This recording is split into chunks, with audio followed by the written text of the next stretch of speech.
예, 안녕하세요. 매일 말씀 묵상. 오늘 6월 9일 하나님의 말씀으로 하나님의 귀한 사랑을 얻어 살아갑니다. 신명기 13, 14장, 시편 99, 101편, 99편부터 101편까지, 이사야서 41장, 그리고 요한계시록 11장의 말씀을 통하여서 우리가 깨닫는 것이, 우리는 믿음을 가진 우리들은 하나님의 자녀로 살아간다. 하나님의 자녀로서 하나님의 능력, 자녀라면 하나님의 아버지, 부모의 보호를 받는 것이 마땅하죠. 그처럼 하나님의 자녀가 되어졌다는 것은 하나님이 우리들의 아버지, 부모가 되어 주셔서 우리들을 살펴주신다. 우리를 지켜주신다. 우리에게 우리를 잘 자라게끔 인도해 주신다. 먼저 시편 99편 100편의 말씀인데요. 말씀 가운데서 여호와가 우리 하나님이신 줄 너희는 알지어다. 그는 우리를 지으시니요 우리는 그의 것이니 그의 백성이요 그의 기르시는 양이로다. 맞습니다. 하나님이 우리들의 주인이시고 우리는 하나님의 것이 되어졌기 때문에, 또 그의 기르시는 양이기 때문에 하나님께서 우리를 돌봐주신다. 하나님은 이렇게 말씀을 우리에게 주시면서 그 말씀을 통하여 우리가 자라게끔 보호를 해주시고 인도해 주신다라는 거죠. 그래서 그 하나님을 마음껏 즐거워하며 그 하나님을 찬송하며 살아간다. 하나님께서 살아계신다. 하나님이 나를 지켜주신다. 나를 지켜주시는 이유, 그 목적은 단 한 가지입니다. 왜 우리 죄인인 우리들을 하나님의 백성으로, 하나님의 자녀로 삼았는가? 그것은 바로 예수 그리스도죠.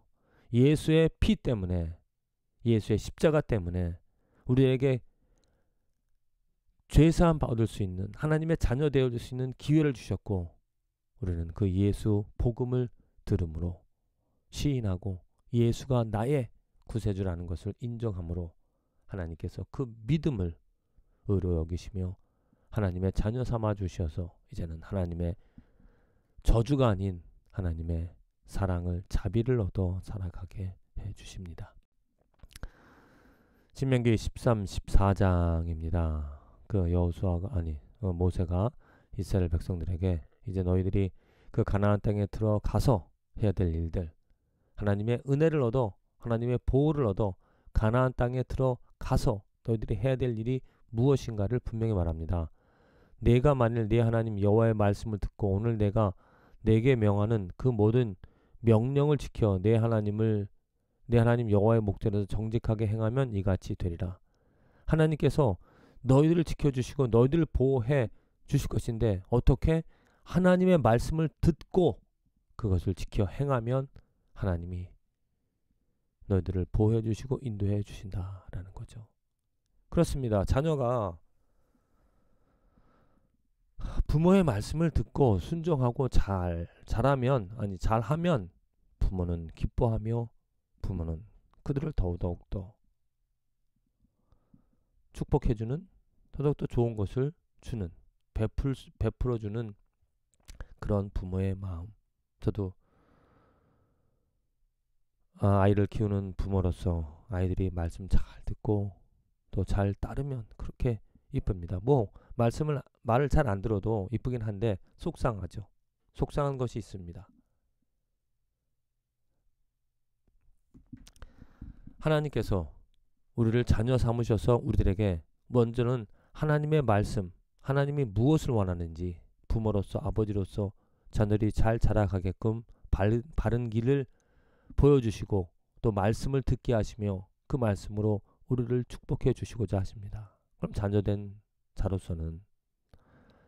우리는 그 말씀을 듣고 그것을 지켜 행하는 것이, 그 말씀을 듣는 것 자체만으로 또 그 말씀을 지킬 수 있는 것만으로도 축복입니다.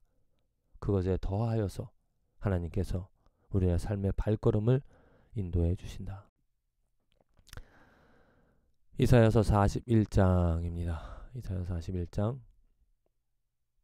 두려워하지 말라. 내가 너와 함께함이라. 놀라지 말라. 나는 네 하나님이 됨이라. 내가 너를 굳세게 하리라. 참으로 너를 도와주리라. 참으로 나의 의로운 손으로 오른손으로 너를 붙들리라. 하나님께서 이스라엘 백성들에게 위로해 주시는 두려워하지 말라라는, 내가 너희를 붙잡고 너와 함께한다라는 그 약속의 말씀.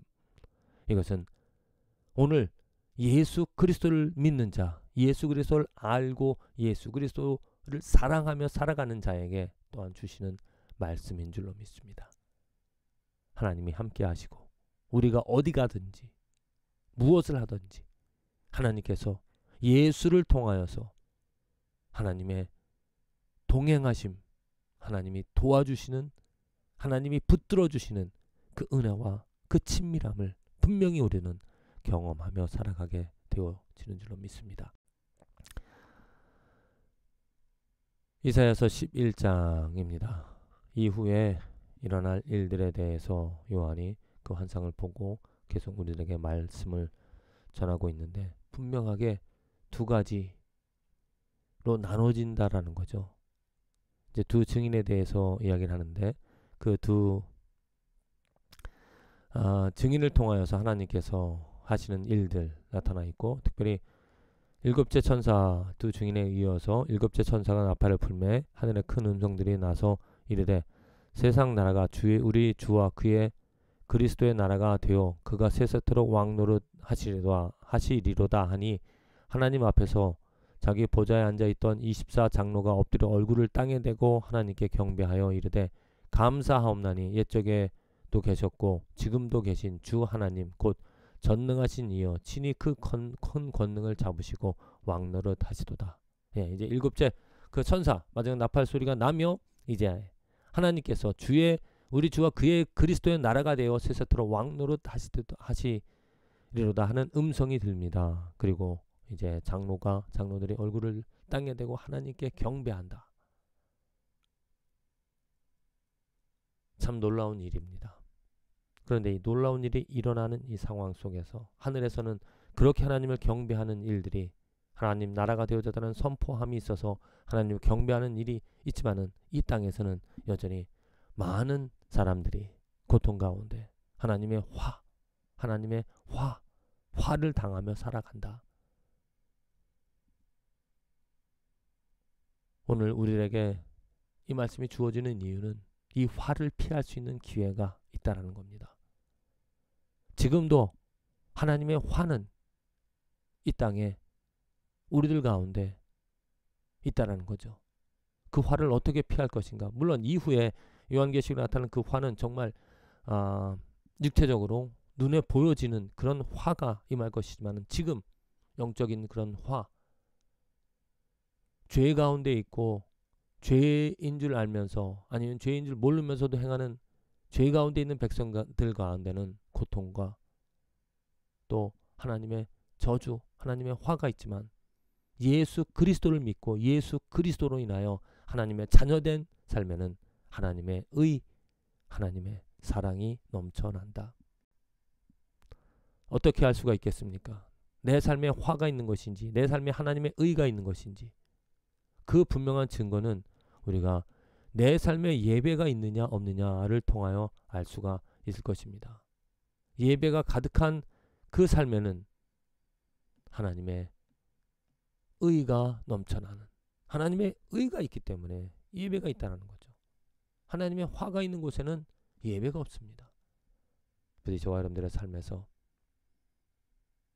예수 그리스도를 통하여 보여주신 하나님의 의로 충만한, 의가 넘쳐난 그 의를 보고 하나님 기뻐하며 하나님을 예배하는, 그래서 내가 하나님의 자녀 되어졌다는 것을 알고 하나님의 도우시는 손길을 날마다 경험하며 살아가는 저와 여러분들의 축복된 하루와 인생이 되어지기를 간절히 기도드립니다.